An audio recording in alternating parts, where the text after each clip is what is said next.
Hello students, I am Hardik Sheta from Saraswat international academy Vapi. आज हम standard 11 subject physics chapter number 7 system of particles and rotational motion को आगे बढ़ाएंगे। तो आज का टॉपिक है motion of centre of mass. ठीक है, सेंटर ऑफ मास कैसे निकालते हैं वो हमने देख लिया था, तो वहीं से स्टार्ट करेंगे और स्टडी करेंगे मोशन को। किसकी मोशन? तो यहाँ पे पूरी रिजिड बॉडी की मोशन ध्यान में नहीं लेनी है, उसका जो सेंटर ऑफ मास है वो कैसे मूव करता है वो हमें देखना है। ठीक है, तो सबसे पहले सेंटर ऑफ मास के लिए हमारे पास इक्वेशन था, position of centre of mass. तो ऐसा कुछ फॉर्मूला था,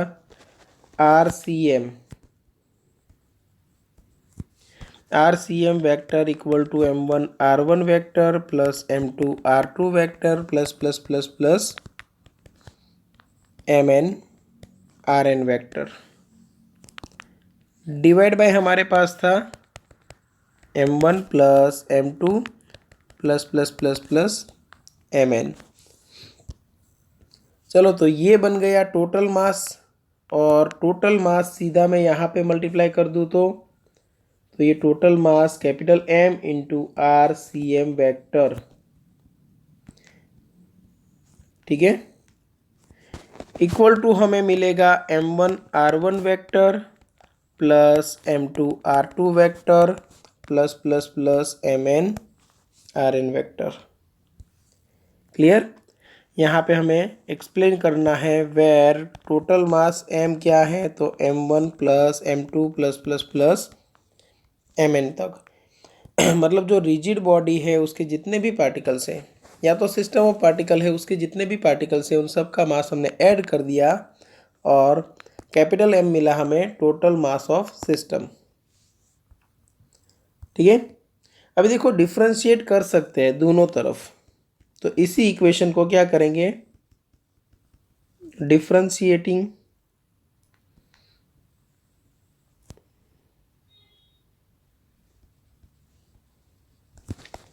both sides with respect to क्या करना है, तो विथ रिस्पेक्ट टू टाइम, क्योंकि हमें चाहिए मोशन मतलब वेलोसिटी। यहाँ पे मोशन को स्टडी करना है तो हम वेलोसिटी और एक्सेलरेशन जैसी क्वांटिटी स्टडी करेंगे। तो ये कैपिटल M टोटल मास तो कांस्टेंट है, तो capital M into DRCM by dt equal to M1 into DR1 vector by dt plus M2 into DR2 vector by dt plus plus plus plus कहाँ तक जाएगा, MN into DRN by dt। ठीक है, तो ये हो गया total mass capital M into ये velocity of centre of mass, तो VCM से हम डिनोट कर देते हैं। तो dr बाई dt क्या बनेगा, velocity of first particle dr1 by dt, तो M1 के साथ V1 वेक्टर आएगा plus M2 V2 vector plus plus plus plus हम कहाँ तक पहुँचे, MN VN वेक्टर तक। ठीक है, फिर से अगर डिफ्रेंशिएट करना चाहे तो फिर से हम सेम स्टेप फॉलो करते हैं, differentiating both sides with respect to time. तो यहाँ पे हम करेंगे M इंटू वेलोसिटी का डिफ्रेंशिएशन dv बाई dt, तो यहाँ पे बना dVCM by dt equal to M1 dV1 by dt plus M2 dV2 by dt plus plus plus plus plus MN dVN by dt। ठीक है, अब dV बाई dt को हम क्या बोल सकते हैं, एक्सेलरेशन। तो M इंटू ये बन गया ACM मतलब याद रखना acceleration of centre of mass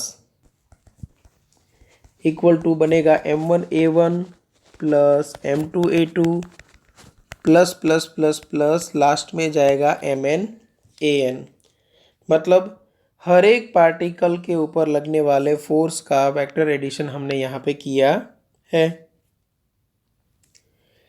तो आप लिख सकते हो ऐसे, total mass capital M into ACM equal to, ये बन गया फर्स्ट पार्टिकल के ऊपर लगने वाला फोर्स, ये सेकंड पार्टिकल के ऊपर, वैसे ही nth पार्टिकल के ऊपर लगने वाला फोर्स, सभी का एडिशन। तो ये बन गया total force acting on the body या तो on the system. Hence total mass into acceleration of centre of mass equal to F external net force, total force जो है वो। अब इसका मतलब क्या हुआ कि अगर सेंटर ऑफ मास को मैं एक पॉइंट साइज ऑब्जेक्ट मान के चलूं और उसके ऊपर अगर F नेट फोर्स लग रहा है, उसका मास है कैपिटल M, तो उसके अंदर एक्सेलरेशन क्रिएट होगा ACM। सेम वे अगर कोई बॉडी है या तो सिस्टम ऑफ पार्टिकल्स है जिसमें बहुत सारे पार्टिकल्स हैं और सभी के ऊपर लगने वाले डिफरेंट डिफरेंट फोर्सेस है, सभी के ऊपर लगने वाले डिफरेंट डिफरेंट फोर्सेस है, और सबका टोटल नेट फोर्स कोई एक सेंटर ऑफ मास के ऊपर F नेट लगता है, तो वो सेंटर ऑफ मास के अंदर भी ACM जितना एक्सेलरेशन प्रोड्यूस होगा। इसलिए देखो स्टेटमेंट आपकी टेक्स्ट बुक में लिखा है, the centre of mass of the system of particle moves as if all the mass of the system was concentrated at the center of mass and all the external forces were applied at that point। तो हर एक particle के ऊपर different different force लगता है, but हम ये मान के चलेंगे कि जितने भी फोर्सेस है वो सेंटर ऑफ मास के ऊपर लग रहे हैं और सभी फोर्स का वेक्टर एडिशन है वो टोटल नेट फोर्स बनता है, और उसी की इफेक्ट के अंडर में हमें मिलेगा सेंटर ऑफ मास में एक्सेलरेशन। ओके, बाकी कुछ एग्जांपल्स आपको दिए हुए हैं सेंटर ऑफ मास की मोशन के, वो एक बार अच्छे से वर्ड टू वर्ड पढ़ लेना, और अगर कहीं पे डाउट लगे तो कांटेक्ट कर सकते हो। ओके, अब देखते हैं linear momentum of system of particle. Linear momentum of system of particles.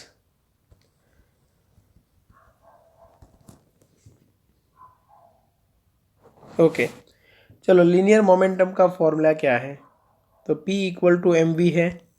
हमने यहाँ पे एक फॉर्मूला देखा था, देखो ये MVCM इक्वल टू, वहाँ से हमने स्टार्ट किया था, तो वही फॉर्मूला यहाँ पे मैं रिपीट कर रहा हूँ। कौन सा फॉर्मूला, तो यहीं से हम कॉपी कर लेते, MVCM equal to M1V1 plus M2V2 plus plus plus MNVN तक। ठीक है, तो ये जो M इंटू VCM है वो टोटल मोमेंटम हो गया, जिसको हम नाम दे देते हैं P वेक्टर। तो ये हुआ P1 vector plus P2 vector plus plus plus Pn vector. ठीक है, तो इन दोनों को अगर आप कंपेयर करो तो, या तो कंपेयर करने की ज़रूरत नहीं है, हमें पता ही है net momentum of system of particle equal to total mass into velocity of system of particle. ठीक है, तो आप बोल सकते हो the total momentum of the system of particle is equal to the product of the total mass of the system and the velocity of centre of mass. ठीक है, अब देखो यहाँ पे मैं अगर डिफ्रेंसिएशन करूँ तो dp by D T equal to मुझे m into dVCM by D T मिलेगा, मतलब dp by D T equal to m into ACM मिलेगा। ACM मतलब क्या, acceleration of centre of mass. इसका मतलब ये रहा कि dp by D T equal to मुझे मिलेगा F एक्सटर्नल। ठीक है, ये Newton's second law of motion है। अब हमें यहाँ पे पढ़ना है लीनियर मोमेंटम। अब लीनियर मोमेंटम कंजर्व होती है ये हमें पता है, तो कैसे समझो, यहाँ पे भी आप लिख सकते हो इफ एफ एक्सटर्नल, मतलब external force acting on the system वो ज़ीरो है, तो ये टर्म ज़ीरो हो गई, तो D P by D T भी ज़ीरो हो गया। तो आप लिख सकते हो hence D P by D T equal to zero. और D P by D T अगर ज़ीरो है तो पी क्या होना चाहिए, कांस्टेंट, क्योंकि कांस्टेंट वैल्यू का ही डिफरेंशिएशन ज़ीरो होगा। तो यहाँ पे भी law of conservation of momentum follow होगा। अगर सिस्टम ऑफ पार्टिकल के ऊपर लगने वाला टोटल फोर्स ज़ीरो है तो सेंटर ऑफ मास का जो मोमेंटम है लीनियर मोमेंटम वो कंजर्व्ड रहेगा। और उसके लिए आपको टेक्स्ट बुक में एक डायग्राम दिया हुआ है, ऐसा कुछ है, ध्यान देना।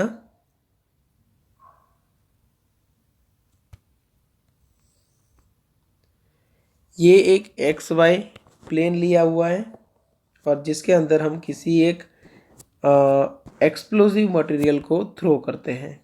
सपोज यहाँ से थ्रो किया और यहाँ तक आते आते ब्लास्ट हुआ।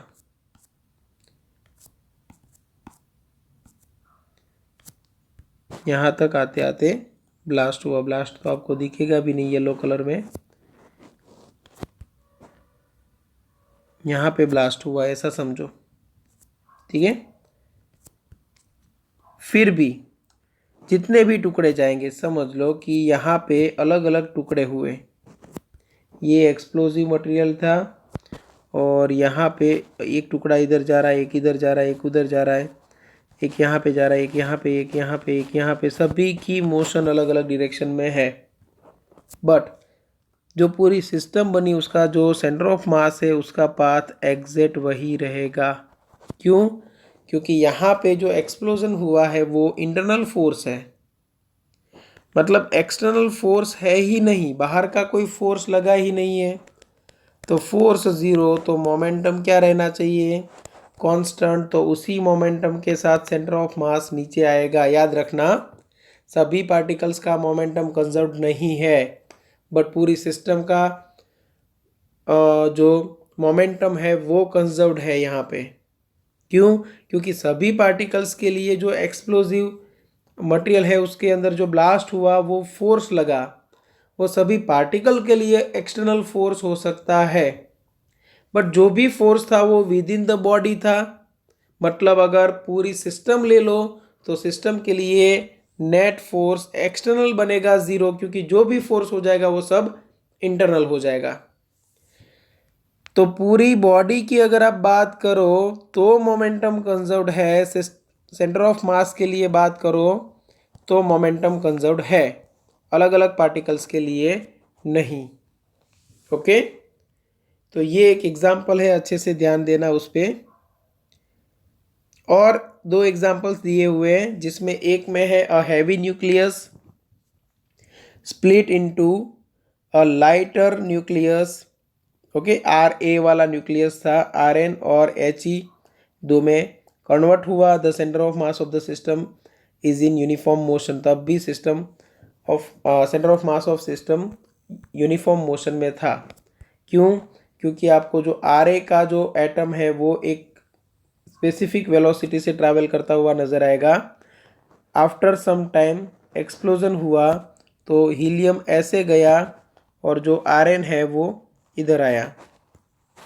फिर भी दोनों का जो सेंटर ऑफ मास है वो सपोज यहाँ पे है, दोनों का जो सेंटर ऑफ मास है वो यहाँ पे है और उसकी वेलोसिटी सेम रही। ठीक है, तो ये भी याद रखना है। सेकेंड डायग्राम में आपको दिया हुआ है the same splitting of heavy nucleus with the centre of mass at rest. Same splitting है, तो ये रेस्ट में था तो सेंटर ऑफ मास भी रेस्ट में था। अब स्प्लिटिंग हुआ तो यहाँ पे एच ई चला गया और यहाँ पे आर एन, आर एन है वो थोड़ा हैवी न्यूक्लियस है तो वो नज़दीक रहेगा और दोनों का सेंटर ऑफ मास फिर से वहीं पे रहेगा जहाँ पे पहले था। तो सेंटर ऑफ मास जो है उसकी वेलोसिटी रहेगी ज़ीरो, क्योंकि बिफोर स्प्लिटिंग यहाँ पे वेलोसिटी थी 0। ठीक है, और एक एग्जांपल आपको दिया हुआ है, वो है टू स्टार्स की जो बाइनरी सिस्टम है उसका। अब बाइनरी सिस्टम में क्या होता है, एक स्टार है वो ऐसे मूव कर रहा है, ठीक है, जो दूसरा स्टार है वो ऐसे मूव कर रहा है, और दोनों का जो सेंटर ऑफ मास है, दोनों का जो सेंटर ऑफ मास है वो लीनियर मोमेंट कर रहा है। तो क्वेश्चन जो फिगर ए है उसमें आपको दिखाया है trajectory of to stars. S1 जो है वो डॉटेड लाइन से हमने यहाँ पे ब्लैक कलर से दिखाया है और ब्लू कलर से S2, दो स्टार्स है। सपोज मैं बोलूँ कि यहाँ पे S1 है तो ऊपर S2 है, forming a binary system with their centre of mass C in uniform motion. तो उन दोनों का जो सेंटर ऑफ मास है यहाँ पे कहीं पे C, वो यूनिफॉर्म मोशन में है। The same binary system with the centre of mass C at rest, वो आपको B में दिखाया हुआ है। तो B के अंदर क्या है देखो, एक पार्टिकल ऐसे जाएगा तो दूसरा उसी को फॉलो करेगा पाथ को, क्योंकि सेंटर ऑफ मास रेस्ट में है। तो S1 स्टार सपोज ऐसे जा रहा है तो S2 स्टार ऑपोजिट डायरेक्शन में जाता होगा, और दोनों स्टार की net velocity VCM, velocity of centre of मास निकालो तो वो आपको मिलेगी 0। ठीक है, तो यहाँ पे देखो ये कॉम्बिनेशन ऑफ टू स्टार्स है, उसमें हमें क्या क्या देखने को मिलता है, uniform motion in a straight line of the centre of mass और circular orbit of the stars about the centre of mass. मतलब दो मोशन मिलेगी हमें, एक सेंटर ऑफ मास की और एक सेंटर ऑफ मास से रिलेटेड। इसीलिए लास्ट पैराग्राफ पे खास ध्यान देना। As can be seen from the two examples, separating the motion of different parts of the system into motion of center of mass। Motion है डिफरेंट डिफरेंट, उसको separate कैसे करें, तो एक है मोशन ऑफ सेंटर ऑफ मास, ये एक type है मोशन का। दूसरा टाइप क्या, तो दूसरा है motion about centre of mass.